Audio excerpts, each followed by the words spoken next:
Hello. Anybody follow you? Today is Wednesday of Holy Week. It's known to some as Spy Wednesday. Maybe you've never heard of it referred to as Spy Wednesday, but that's what some call it because of what we think took place on Wednesday. If we're following along still in Mark's Gospel, chapter 14 records the events of Wednesday. There's not much to it. It's actually just a couple of very short verses. It says this: Then Judas Iscariot, one of the 12, went to the chief priests to betray Jesus to them.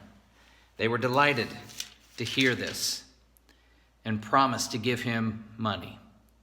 So he watched for an opportunity to hand it over to them.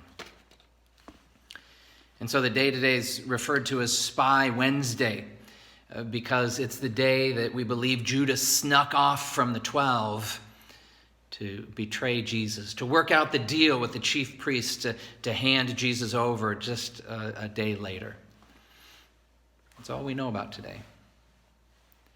It's also kind of a quiet day for Jesus, which is interesting. Every other day of the week, Jesus is busy, but nothing recorded about his Wednesday. Probably because Jesus was resting. Jesus knew that he needed rest for what was coming. He knew that he needed to spend time with his heavenly Father. He knew he needed to prepare himself. And so likely that's what Jesus was doing while Judas was off cutting deals. And so as you take your Holy Week journey this year,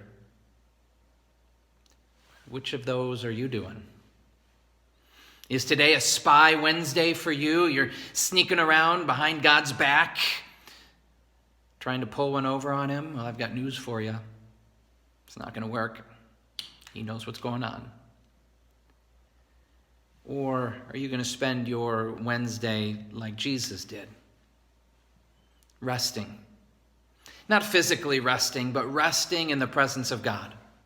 Resting in the presence of his word. Resting with him in prayer. And through that rest, God promises to be your strength. Isaiah says, those who hope in the Lord will renew their strength. They will soar on wings like eagles. And so I hope today that you'll take time and instead of hiding from the Father and sneaking around behind his back, I hope you'll take time renewing your hope in him, resting in him, because he will give you strength. God bless.